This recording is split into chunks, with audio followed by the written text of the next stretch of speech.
Allez, partons maintenant en Chine, où une compagnie de taxis volants vient d'obtenir le tout premier agrément pour transporter du public sans pilote.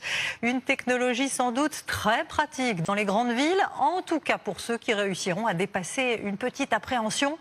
Cela n'a pas fait peur à notre correspondante Louise Malnois, accompagnée de Xavier Baumel. Tutoyer le sommet des gratte-ciel, enjamber les cours d'eau et surtout se moquer des embouteillages. Ces images ne sont pas tirées d'un film de science-fiction. En Chine, les autorités de l'aviation civile ont délivré le premier permis d'exploitation commerciale à ce taxi volant sans pilote. À Canton, nous allons tenter l'expérience.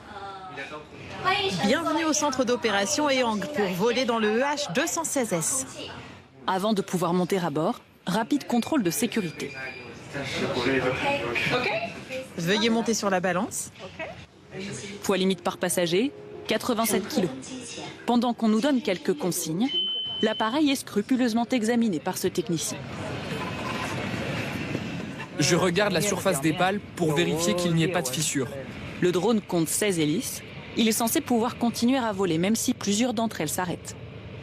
Examen terminé, rien à signaler. Attention à la tête. Je serai seul à bord. Pas de pilote, aucune commande dans l'habitacle. Mon itinéraire a été programmé en avance par un logiciel et sera exécuté automatiquement. Ici, vous avez un casque pour communiquer avec les équipes au sol lorsque vous serez dans les airs. Interdiction d'ouvrir les portes. Le vol peut démarrer. Les hélices tournent de plus en plus vite.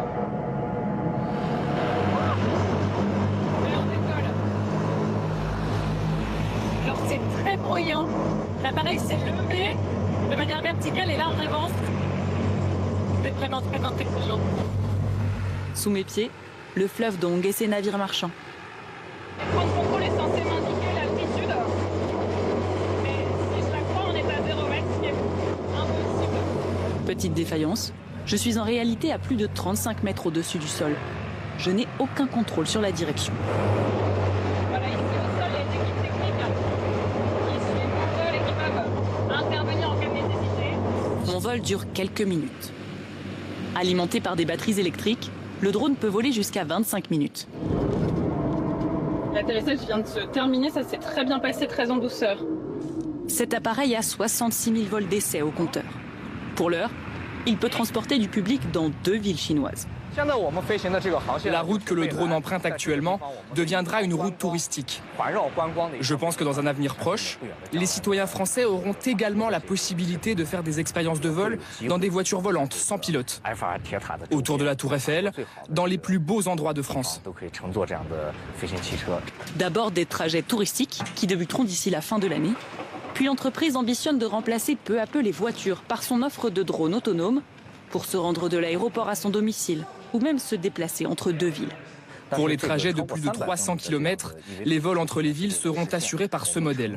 Le fait que tout soit électrique et grâce à la digitalisation, 10 000 aéronefs pourraient n'avoir besoin que d'une dizaine de personnes pour les superviser depuis le sol, ce qui en fait un modèle de vol très économique. Comptez tout de même 300 000 € pour ce modèle. D'autres sociétés chinoises se disputent le marché. En cas de ralentissement sur l'autoroute, cette voiture peut décharger un drone capable de voler à 130 km/h. Encore faut-il que les infrastructures suivent. Seule une trentaine de points de décollage et d'atterrissage existent aujourd'hui. Il devrait être 200 d'ici 2028.